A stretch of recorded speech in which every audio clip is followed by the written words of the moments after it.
All right, good evening. Welcome to tonight's council workshop. There will be a presentation by Caldwell Police Department, more specifically Captain Rob Rosen and the drone program and the Real-Time Information Center. With that, welcome Captain and CPD, and we look forward to hearing from you. Thank you, Mr. Mayor and Council. I feel like every time I'm up here, it's because I'm asking for something, but this time it's no ask, it's just sharing.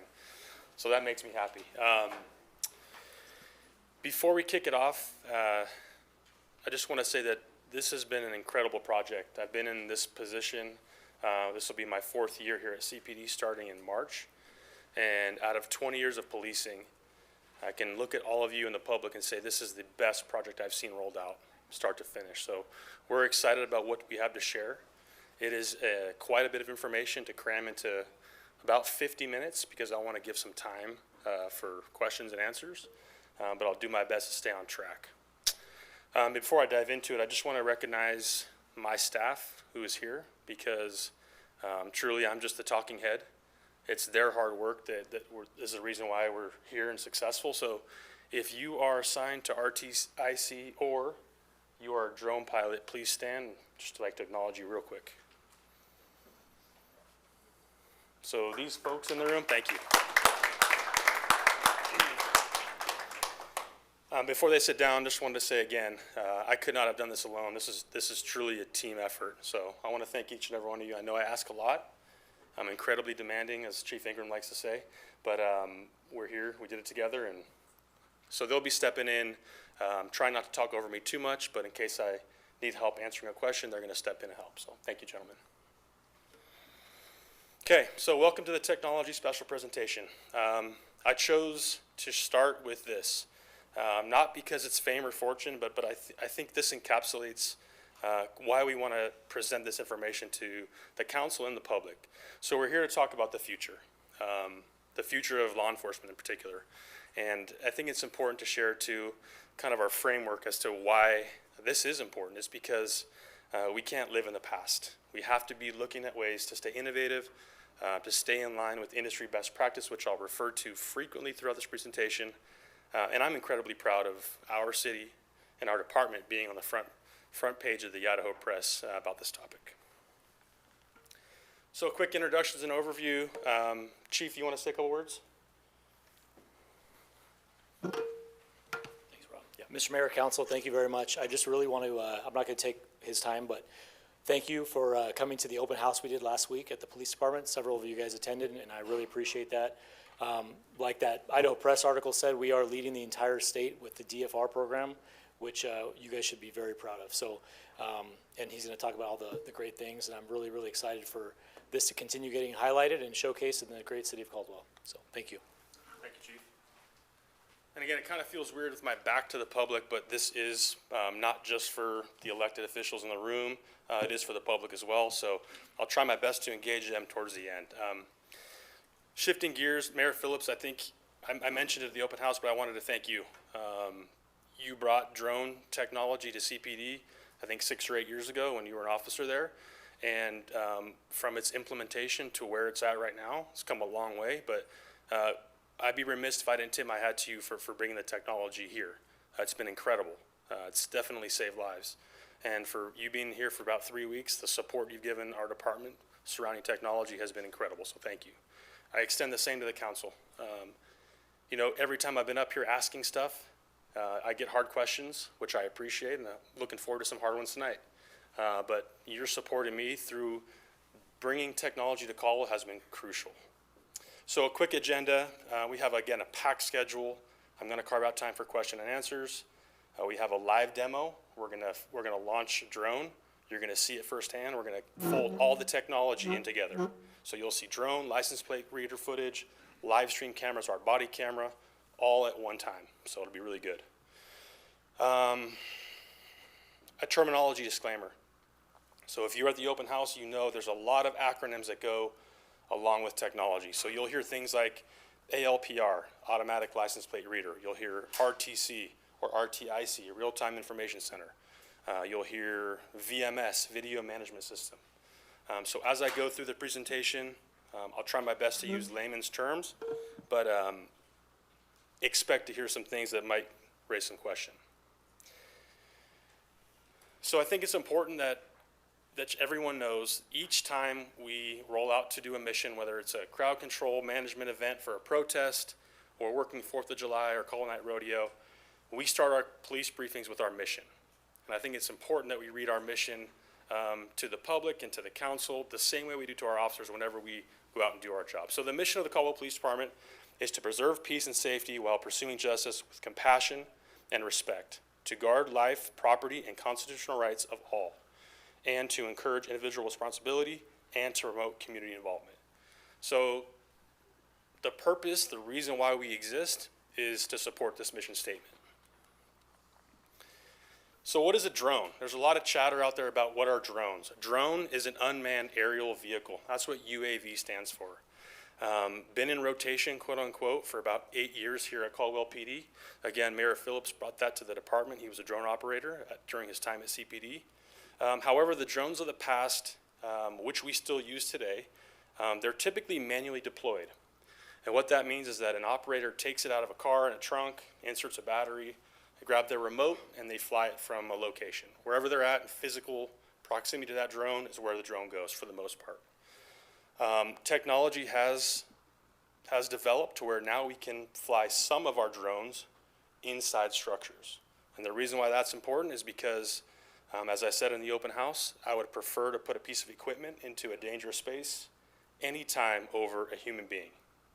There's obvious reasons why that is, but we'll dive into the weeds on that in a moment. Also on that, we do have a fixed drone here, so one of our classic drones, if you will, in the room. We're not going to fly it today because I'm tight on time, but it will be here for the public and anyone who wants to go up and take a look at it. A quick video from Skydio regarding DFR, or Drone First Responder. Drone as first responder programs are quickly becoming the norm across the U.S. Successful programs know it takes more than drones and dogs. It takes DFR command, the software to build, operate, and grow a DFR program. DFR command powers your operations center. Out-of-the-box integrations with CAD, LPR, and RTCC systems makes drone dispatch easy. Respond to those incidents in seconds with one click. Skydio Pathfinder intelligently determines the best flight path based on terrain and airspace restrictions. Dock for X10 puts the drone en route within 20 seconds. Augmented reality helps orient operators, ensuring responders know exactly what is happening and where. Live streams can be shared easily, providing all teams a common operating picture. Stream through Fusus and other RTCC systems as well. Regulatory compliance is easy with automated airspace awareness from built-in ADSB and integration with Axon D-Drone for radar detection. Know the exact location of any officer with Axon Body 4 and increase officer safety with the ability to quickly request drone support at their location. When the call is resolved, X10 can autonomously fly back home. Media is automatically transferred to Axon Evidence with a clear chain of custody, while a transparency dashboard is automatically populated. Whether your operation is patrol-led or dock-based, gain situational awareness every time with Skydio DFR Command.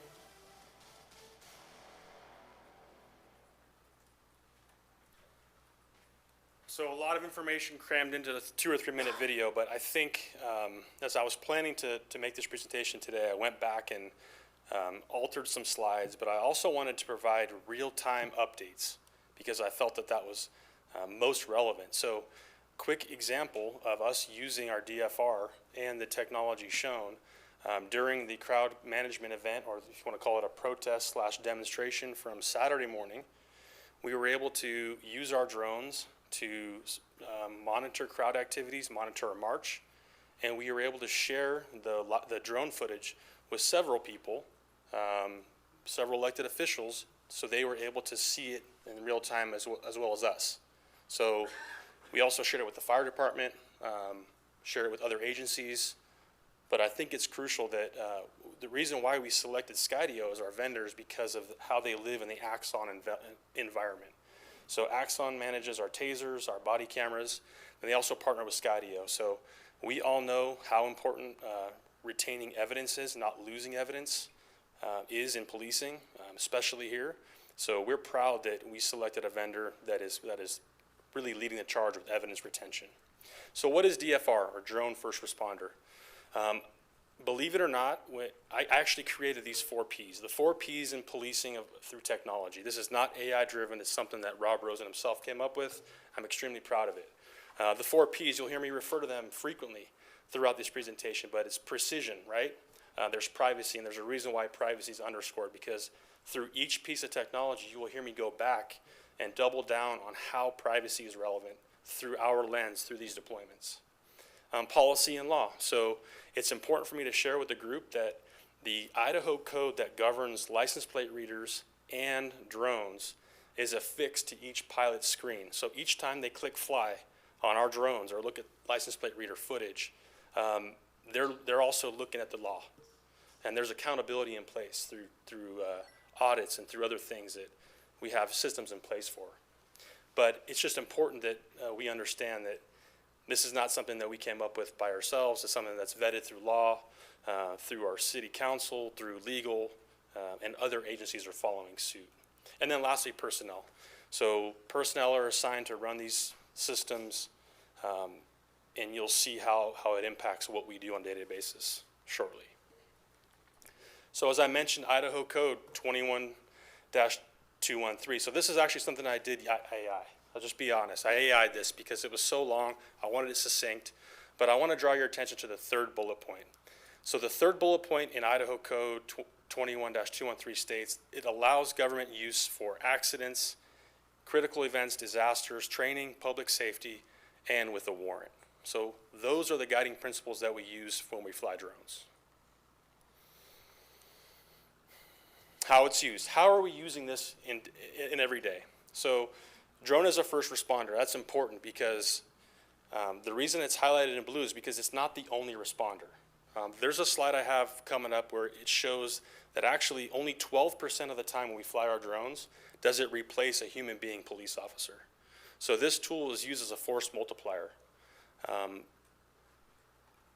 It's used to supplement what our officers do every day. And it's not just a police department tool. I had the opportunity to present this technology to Chief Daniels with the fire department. We flew into several fire incidents where we shared the download link, and his teams were able to view in real time fire scenes as they're driving too. They're maximizing their time. It's that force multiplication that's so important here. And they're able to use the infrared to look at a heat source and look at wind speed and direction and really help formulate a whole plan that's inclusive to what we're trying to do as public safety. We fly drones for search and rescue. We make crime scene reconstruction. Our pilots are FAA 107 certified, which means they've gone and taken a test, a class, and they've passed an FAA certification, which gives them the authority to fly drones under the law for a government agency. BVLOS, what does that mean? Another acronym, right? Beyond visual line of sight. So our drone pilots, through this technology with Skydio, can fly our autonomous drones beyond line of sight. So they can go distances and go to calls that are, weather dependent, they can get to pretty quickly. And again, they provide that crucial information in real time to allow our cops on the ground who are making split-second decisions extra time. What is the cost? What is this costing taxpayers in Caldwell? So we broke it down. It's about $125,000 to have our 3 drone docks, deployed here in the city over 5 years. So $125,000 per year over 5 years. And lastly, again, like I said, I'll mention privacy. We have, through our vendor, through our Skydio vendor, we have a transparency portal. So the public can log into the city's website and click on our page, and there's a link that'll take anybody who wants to visit it to a page where it'll show in real time our flights. Once they're uploaded to the system from our pilots, it'll show where they went, how far they were up, the flight path, as well as some limited information about the flights. Now, not every single flight will be on there. Obviously, if there's confidential information, a critical incident in progress, some kind of follow-up investigation, that stuff will remain confidential for a time. But the general calls for service that we're going to mostly, that information will be available for the public to see. So this is what the transparency portal looks like, and I've put a QR code for everyone if they want to scan it now. Not only is our policy for both drone and LPR or license plate reader there, but there's also a way they can get through that QR code to this portal. This is exactly what it looks like. This isn't police protected. This is what the public will see when they fly their drones. This was updated just on January 22nd. A list of flights that we flew to. It says if it's a call for service, if it's training, and that's the exact image that our public will be able to see. And if you want more information, if the public wants more information, they can reach out and request it. Because we focus on data here at CPD, in the first 6 weeks of being live or being launchable, if you will, here's some of the outcomes. So our average flights per day were 3.3. We were first on scene 51% of the time. Now, I'm incredibly proud with that statistic because to my initial point about using equipment that's easily replaceable before people, that means 50% of the time we were able to succeed. We had technology in place before any human being was there. And again, that's to give us time to either speed things up or slow them down to make better decisions. 12.9% of the time, the drone was the only unit dispatched. And those are for things like crashes way out in the edge of the city near the county where we went to, and it wasn't worth an officer's time to go way out there for nothing. So those officers were cleared from those calls and put back in service.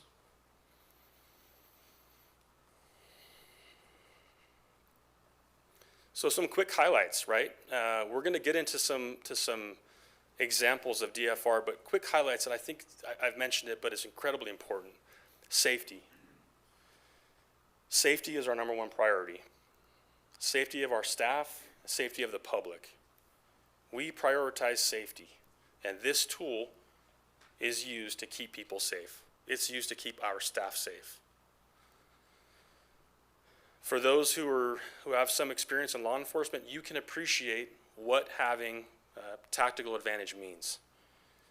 That means the officers who are there on scene making those split-second decisions, if I can give them just a few extra seconds to make those decisions, then I need to be able to put them in a position to win. Whether it's good or bad, however the outcome is, they need that information. They need that information in real time. And I think I'd be remiss without saying that we want to capture the bad guys. We want to go to these calls and we want to hold offenders accountable. We want it to be well known that if you come into the city to commit crime, we will find you and we will arrest you and we will bring you to the prosecutor for charges. We will hold you accountable. These tools help us do that. We also want to reduce strain on personnel. I think it's easy to say these are valuable tools, but when in reality, when we're catching people, taking them off the street, when we're preventing crime, we're reducing that policing impact on the public. So let's take a look at the first. So the first video is going to play on the left side of the screen. And just to set the framework, this was a nighttime call of a missing child. Missing 3-year-old, I believe, last seen wearing a diaper. It's about 15 degrees out. Caldwell that night, and our drone, our real-time information center, is live. They get the call, they send the drone, and we're going to watch it together. And I'm going to point out a few things as we go through.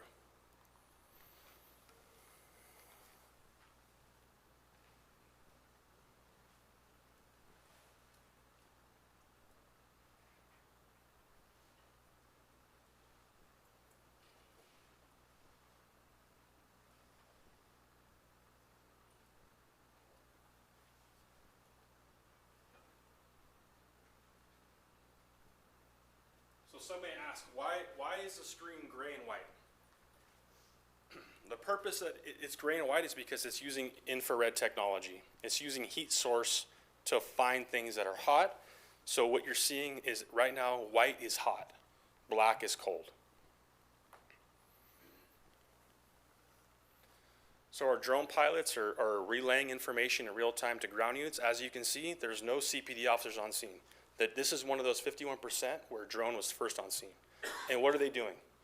They're conducting a canvass because we know in policing that the first 30 minutes or so of a missing person, there's a certain distance that somebody can travel in that time. And they're using the drone right now to leverage that information. They're starting the search well before any person gets there.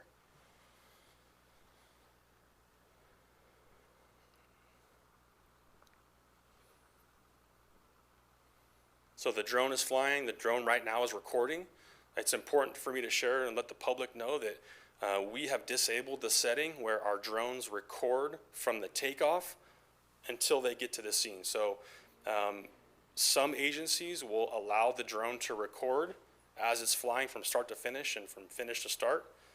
As it leaves the dock and returns, we have disabled that feature because we are cognizant that all that recording could be potential privacy concerns. So we've minimized that. We've reduced as much as we can to reduce that so we're not overreaching into people's privacy. So you can see again, as we're searching, are we zooming into people's windows? Absolutely not. Are we focusing in people's backyards? No. However, if we were to see, a white hot signal in somebody's yard on the side of the house, we would absolutely use that zoom feature to direct units to that location in an attempt to do what? Find the missing child. That's the priority right now. So because I'm tight on time, I'll speed it up. The good news is that they found her. Child was found actually inside the original house. So that we find that that's actually pretty common in policing is when someone has a missing child, oftentimes they're in the house. But what you saw is us being able to leverage technology to save time of our officers. And it was a good outcome. So the video clip on the right, so the infrared is still activated, right? Although this time in this scene, the white is cold and the black is hot. So what you're looking at, and because this is an ongoing investigation, I'm gonna be a little bit vague on some of the details like city. I will tell you that this did not happen in Caldwell. We flew our DFR drones to a local jurisdiction because our RTIC staff heard a pursuit occur, a vehicle crash, and suspects flee into this field. So we were able to respond to that local jurisdiction without them asking and getting on scene overhead and assisting with the search. And this is what we saw. Just a quick tip, the black hot, those 5 figures on the left side of the screen are 5 police officers. Again, you're at a nighttime scene and they're conducting a yard search for a suspect involved in a shooting.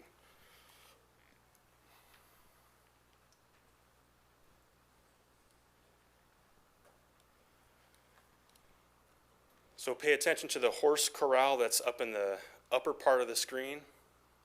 There's another black figure there. Is it possible that's a horse? Looks small to me. But that figure is moving. So our drone pilots made that observation. They jumped on the police radio and they provided that information to that search team in real time. That's incredibly crucial because I've been in these situations, as have many in this room, where you're searching for somebody who's dangerous and they have the advantage over you. We've now flipped the script. We are now in control of this scene. We are keeping staff safe. There are some horses finally trotting around. And why are they running like that? Because a suspect just ran through their pen and got them all raised up. So that the black source, now he's moving towards what? Somebody's residence. So this is a time where, based on what we see next, we may have to escalate. It's not all about de-escalation. Sometimes we may have to tell officers, you need to speed up because this person just kicked in somebody's front door. So we need to move in and stop it. But what's he doing now? What is the black figure doing? He's trying to hide himself, right? So our drone remained in a position where we were relaying real-time information to the search team. So much so that eventually he tried to lay down in bushes.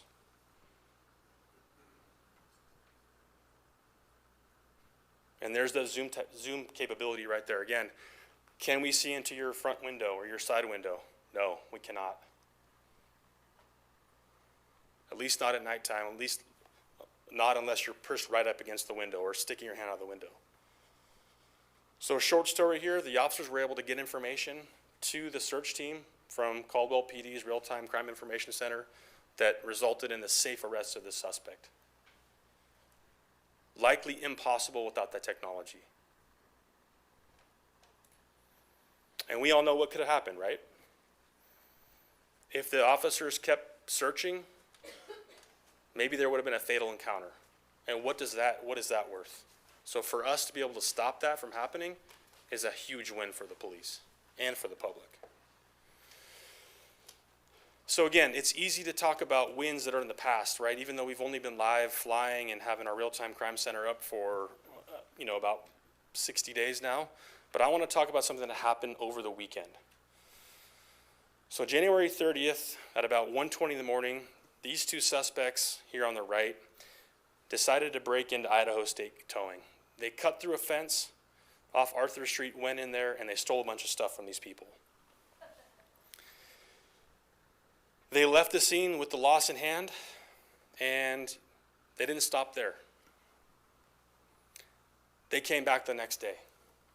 20 hours later, CPD receives a call at about 11 o'clock p.m. from Idaho Towing, who's looking at their own surveillance cameras and saying, 2 people are back, they've made their way through the same hole in the fence, and they're here conducting another burglary. Please help. So what happens? Our drone pilots launch our DFR drone, and they send the drone to the scene. And this is what they see. These 2 videos are going to play side by side. There is no audio because this is an ongoing investigation, and it's going to go to the PA's office for charges, so we're reducing as much exposure to the suspects as we can, but check this out.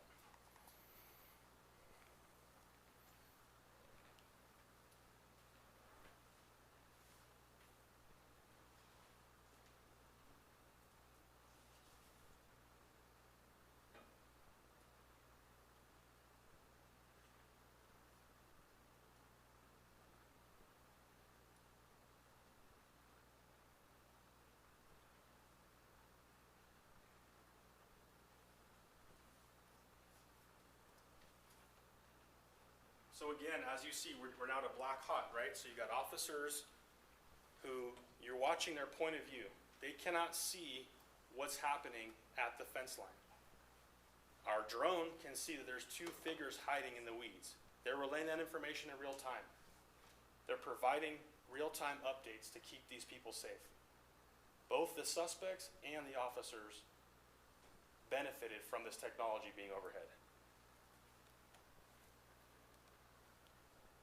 So they move in, they put the suspect in a position of disadvantage, take them into custody, and we provide a small bit of justice to the tow company who was burglarized 2 nights in a row.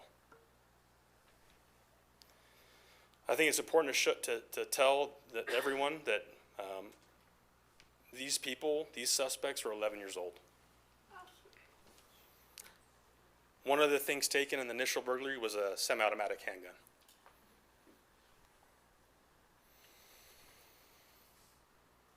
Okay, so we're going to shift gears from drones and DFR to plate readers and traffic cameras.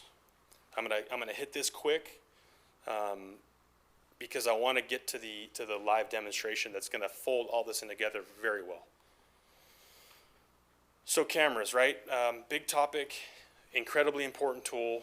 Here's what we have in the city of Caldwell. We have 47 license plate readers dispersed throughout the city. We took a look at crime data and we deployed the 47 plate readers into positions where we would benefit from catching offenders committing crime and being able to find them and take them into custody. We have 40 traffic cameras. These are live stream video cameras that are present in intersections and in the public right of way. Very similar to what other cities in the valley are using for traffic cameras. We have the ability to view recorded footage. These cameras are not viewed in real time 24 hours a day. We have the ability to click on them and look through the footage. If we get an alert through Flock, which you'll see, our team is trained to go to that camera and see which way the suspect's going. And then also we can download footage captured on the cameras for evidence in criminal prosecutions. Then we have 27 gunshot detection devices. Those are strategically placed, again, based on crime data. Those are used to capture audio through from gunshots. So if you go out and you shoot a gun, there's a good chance that our gunshot detector will pick it up in the city limits, not outside, way out in the county where people are hunting or training. This is meant for capturing gunshot detection in the city limits where it's illegal. The council approved our flock funding project sometime around October 2023. The annual cost is actually updated. It's $186,600, and our first license plate reader camera was installed in December of 2023. So, quick thing about this, our retention policy on our images captured by license plate readers is 30 days. We are more strict than what the state allows. We did that on purpose. Again, privacy. We recognize that license plate readers and traffic cameras may be uncomfortable to people in the public. So with that in mind, we've shrunk the amount of time we retain it. All of our staff who searches license plate readers or traffic cameras, they have to be a supervisor. So you don't automatically get access to search our data just because you're a CPD employee. You must be a supervisor or a detective. We have audits in place that take a look at search reasons and the why. Each search is required to have a case number, which we can easily go back and track and figure out who is searching it for what reason, excuse me. High level overview, I'll get more into the weeds, but right now I want to turn it over to my staff for a quick demo.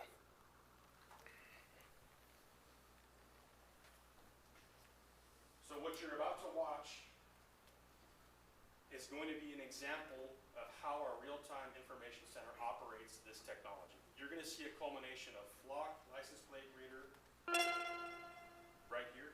This is what it looks like. Our drone is going to respond. Our officers are going to respond. They're going to turn on their body cams, and you're going to see exactly what we see. Can you speak up or turn on this off? So right now, Sergeant Heitzman is broadcasting that this stolen vehicle Blaine and 21st westbound on just a red alerted on our Ford flock cameras. Escape, 282 Charles, Lincoln, Georgia, 065.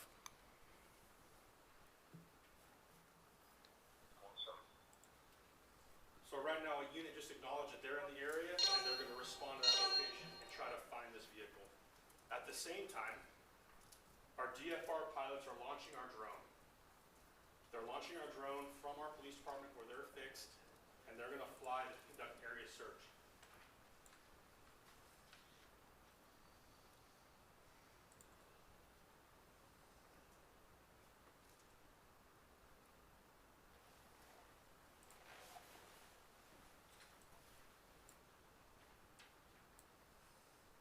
This is not pre-recorded. This is happening in real time. This drone is aerial over the police department and flying to the location where that license plate reader just alerted to.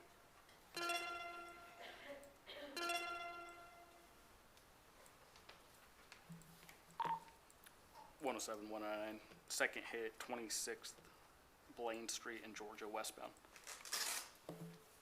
So our units assigned to the real-time crime center are giving real-time information on where that vehicle just passed by. It went from one intersection to the next.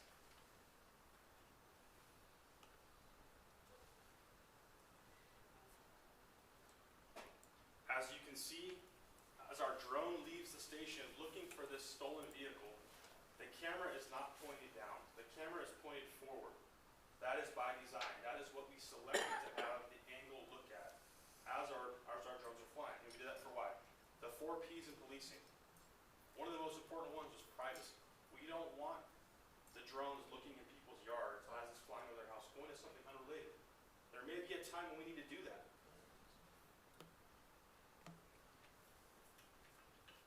The description of the suspect vehicle is a burgundy or magenta Ford Escape. That's what we're looking for right now. I've got a gift card for the member of the public that spots the car before the officer does.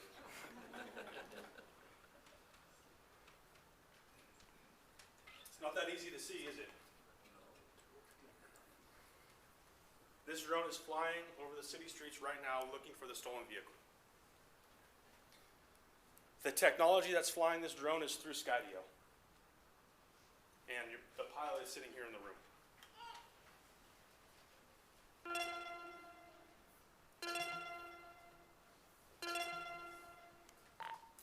107-199, second hit's gonna be Blaine Street westbound at 21st.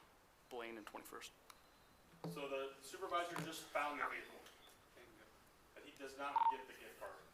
107-199. So we're now locked onto that vehicle, right? Did we found the stolen We've got that vehicle. It's gonna be westbound on Blaine, with DFR. We'll follow until you can intercept. So what you just heard was important. We will follow until you're ready. What was my point about tactical advantage? The officers don't have to rush in to make a quick decision. They have time because our drone is overhead. They can assemble the resources. They can have stop sticks ready to prevent a pursuit. If it was some sort of 107, critical that incident, vehicle's gonna be they can stage westbound medical. Blaine, just past 12th, coming up to 11th now. but you can see the angle of the camera has now shifted, right? It was looking forward on the horizon, but now that we've located our person of interest, we've angled that camera down and we've locked onto that vehicle. Vehicle's gonna be in the center lane, stopped at the red light at 10th, still westbound.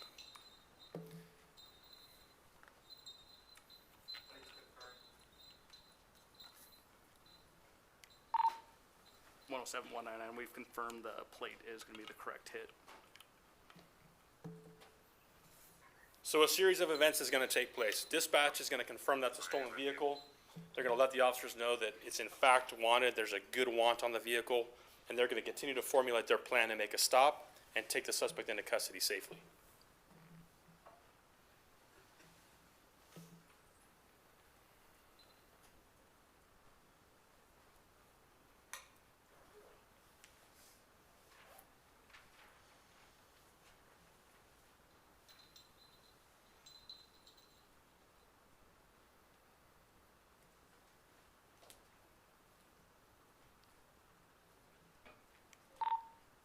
One seven, 199, vehicle's gonna be through 10th, continuing westbound.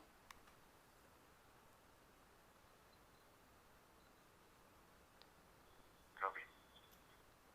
So no, we can't see into the vehicle. We can't tell if your girlfriend is with you or not. Vehicle's gonna be northbound We don't really on care. correction It's not our 9th. business. The purpose of this tool, this technology, is to find this person, recover the stolen property, make an arrest, and to keep people safe.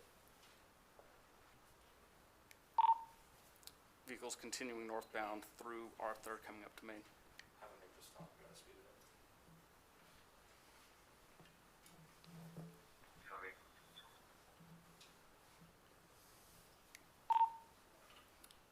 Vehicle's gonna be westbound on Main if we can make a stop on Main.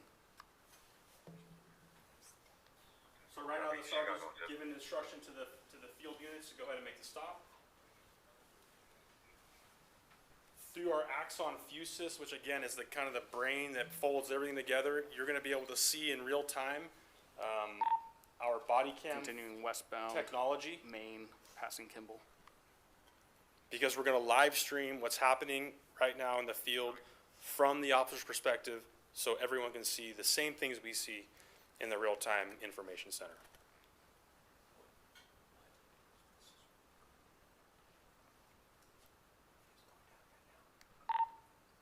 Still westbound Main, passing 7th. Copy. I'll wait for it. She's not noisy. That's the main.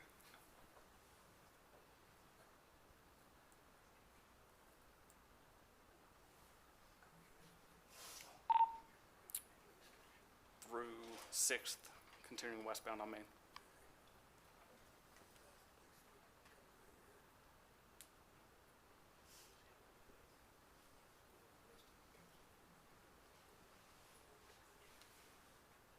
So some people, some critics of technology might say, well, Copy. why is it important that someone in an office can watch a live stream of a high-risk car stop taking place? And the answer is simple. We're building in multiple layers of risk management through technology to ensure our people are operating within policy, the law, and safely.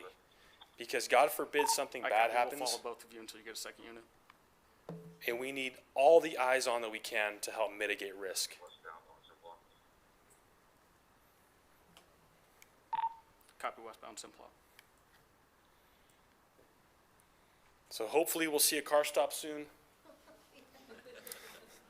Right now, his second unit said they were at Centennial and I believe Chicago, so that's what we're just waiting for a second unit. So the reason why they're waiting for a second unit, again, this is a stolen vehicle. It's potentially dangerous. And because of the technology that we have through drones and through the Real-Time Crime Center, we have the ability to take our time. 99 copies. North on Centennial, coming up to Chicago.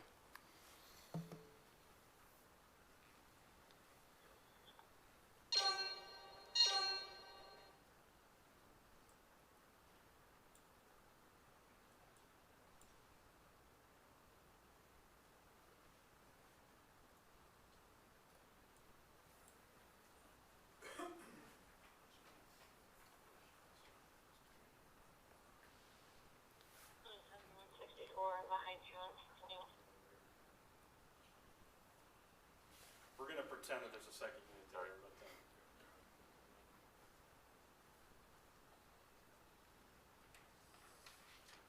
I hope.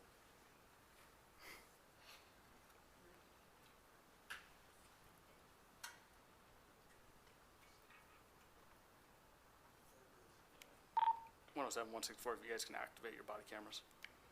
Already on. Vehicles turning west onto Chicago. Copy, initiate traffic stop.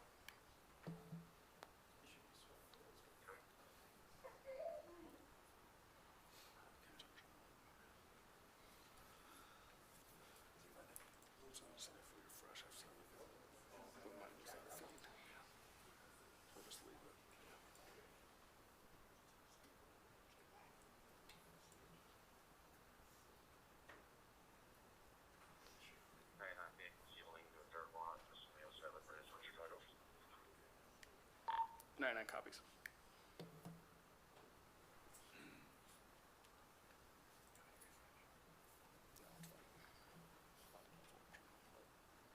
Okay.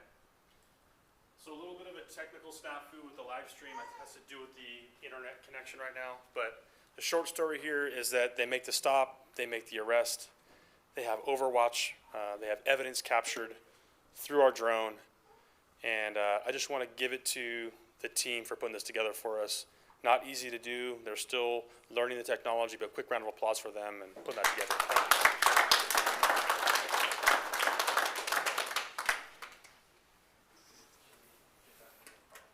Thank you. Okay, back to license plate reader and traffic cams. I know nobody wants me to start from the beginning, for sure.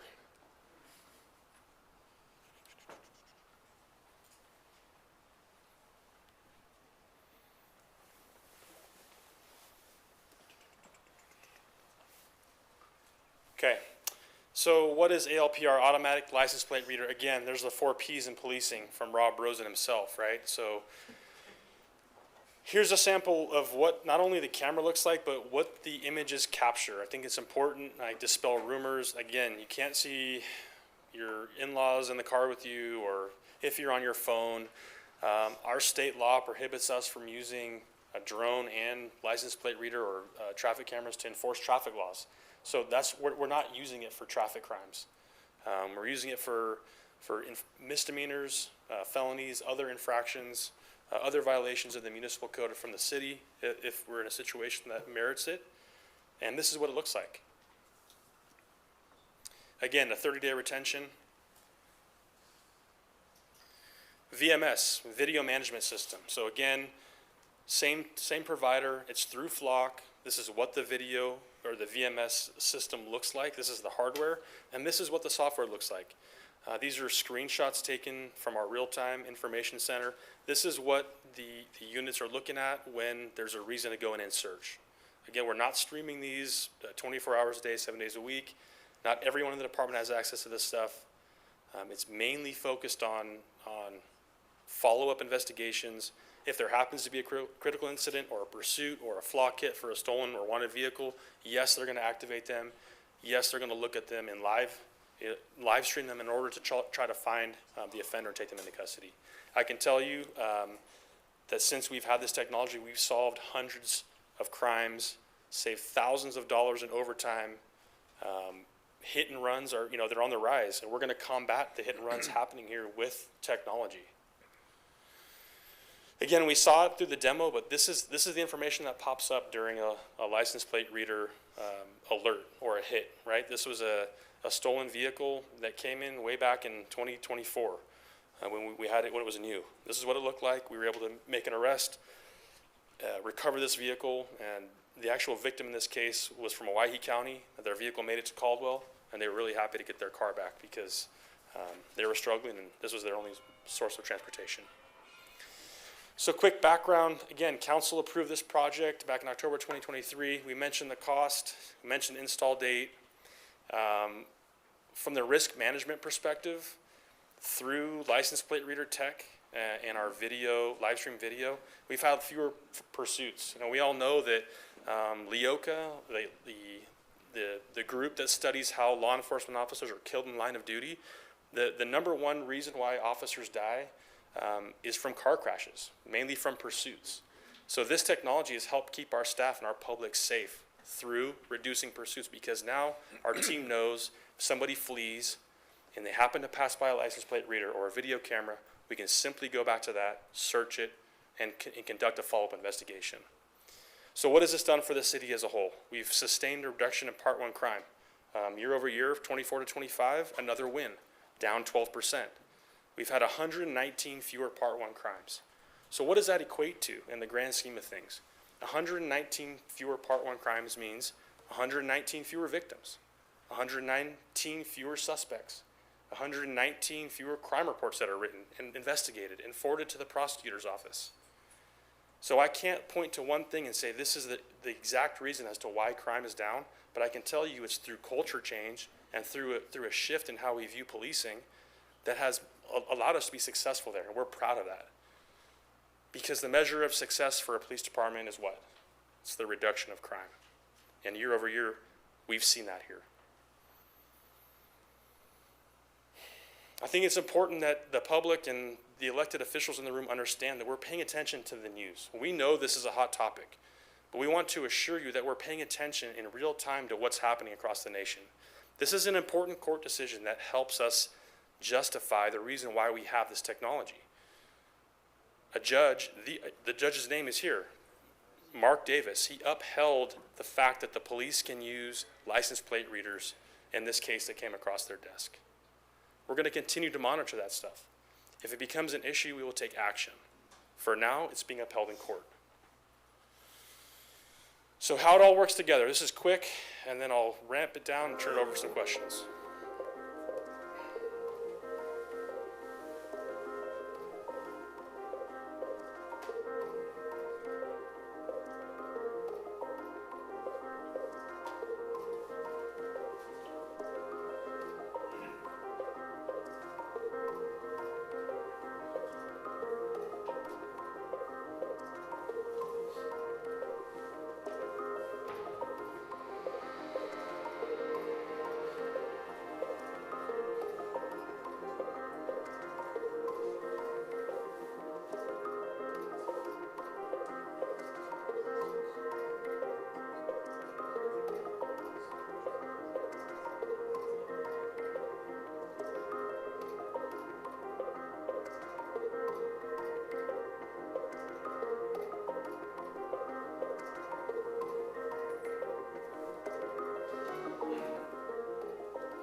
Show this video, it's just a stolen camper, right? Just a stolen camper. Well, I happen to have a camper, and I happen to enjoy camping with my family a lot, like many people do, and it was really nice to be able to find that camper and return it to the rightful owner. It's a $50,000 piece of equipment. What that equates to is what? For all of us, insurance policy raises and all this other stuff, it becomes, if it's allowed, if it's tolerated, what will happen? It'll happen again. We have a robust social media platform. We were proud to share this win with the public, as we have with many other technology wins year to date. One piece that's incredibly important that I think kind of really drives home the point about that shrinking of the footprint is there was only one stop made by our staff in this follow-up. We made one stop on the suspect. We knew his truck down to the exact detail of a gas tank in the truck bed and some damage on the side. He didn't have a license plate on his truck. We found it through manually searching through other license plate reader hits. He was coming and going from the city frequently. Once we had a probable cause, we set up a hot list alert. The vehicle came into Caldwell and it was stopped. That's the only dark green truck, F-250, that was stopped in this investigation. I can tell you that without the technology in place, this case would be unsolved. We would not have found that camper. We would not have returned the stolen property to its owner, and we would not have been able to solve it. Just wouldn't happen. Time and distance, I mentioned it. Technology gives us that tool, especially the drones, right? We want to give our team time and distance to make critical decisions.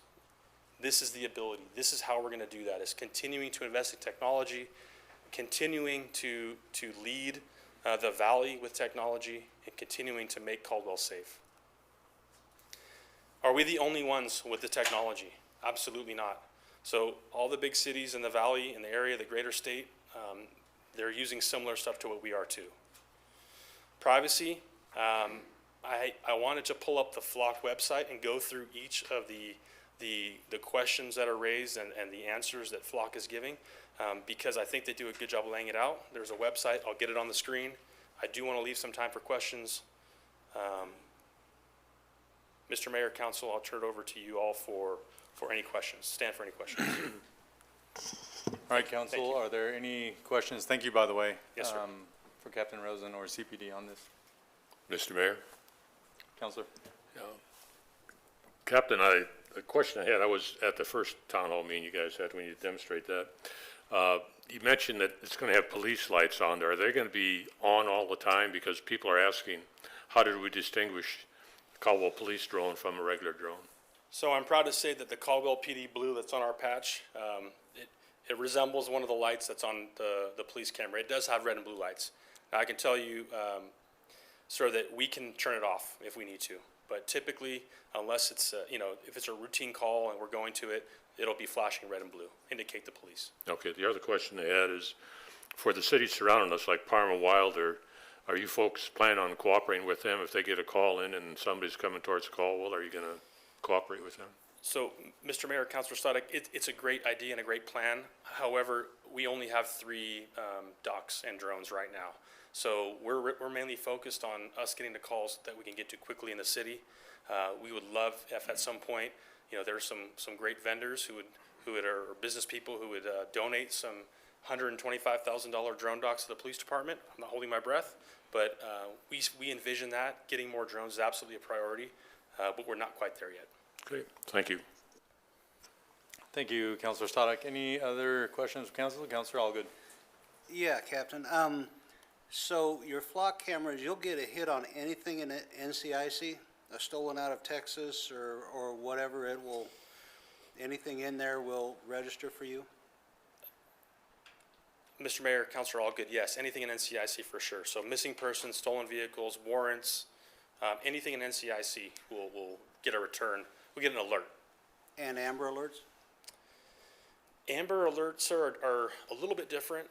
Those plates have to be manually entered, but our team is trained when we do have an Amber Alert vehicle, they're making it a hot list entry. So that's getting in there quick. Once it's an NCIC, it'll absolutely trigger the alert. But because it only updates twice a day through NCIC and our state system, we manually put those plates in the system. Okay. Did Sergeant Heisman have something to add to that?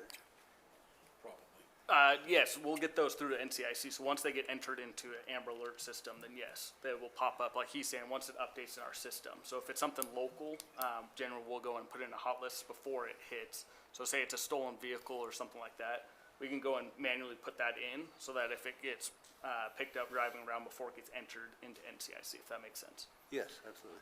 Thank you. Appreciate it, Captain. Yes, sir. Thank you, Counselor. All good. Anyone else? Mr. Mayor. Counselor Tillmont, go ahead. Captain, real quick, we only have the three, so we have two here on the west side, and I know one down south. How far east can we go right now? Mr. Mayor, Councilor Tillmont, to answer that question, it's dependent. The reason I say it's dependent is because we're not talking about a helicopter with a giant fuselage and a motor and human beings flying it. This is a piece of equipment. It's limited, large in part by battery. Under the perfect conditions, meaning no headwind, not flying at night, without a light, without the speaker, I think we can get probably 15 minutes to the east before we have to return. Now, there's situations where, while the vendor doesn't really like us to do it, we can down it away from one of the docks, but we really try to discourage that. We really want them coming and going from the docks in an amount of time that's reasonable. The last piece of that question, it's a great point. These drones are not meant to replace our traditional drones. This is a supplemental tool to our drone program. These are a first responder, meaning the intention behind them is they get there quickly, they make an observation to relay information, and come back to the dock. We need more. Anyone else? All right, thank you, Captain Rosen, for that presentation. Back from when I started the drone program, was part of a team that did. I mean, we've come a long way, so it's very impressive. Through some recent operations that I got to see, I was very impressed, the technology that we now have. There's a lot of questions out there, right? And we don't have much more time, but is there anywhere the public can direct questions to if they have concerns of privacy or a whole variety of the things we've seen out there? Do you have an email address or any contact we can send them to? Yeah, we have an email address for the Real-Time Information Center. It's just rtic@cityofcaldwell.org, and that goes straight to everyone that's working in that unit. Okay, can we make sure, our PIO, that we get that on the post later? All right, thank you. Yes. And then we also have our website. Obviously, they can go to that, and it has all the information. I do appreciate that. And by the way, we are going to share that information out tonight, so the public does have that and they can look into it if they'd like. Thank you for that, and this will conclude the workshop. Do we need a quick break before we start our regular meeting? Anybody good? All right, let's go ahead and let our police officers, thank you for your presentation tonight, and round of applause. Let's just take a quick 5-minute recess, and we'll be back to start the meeting.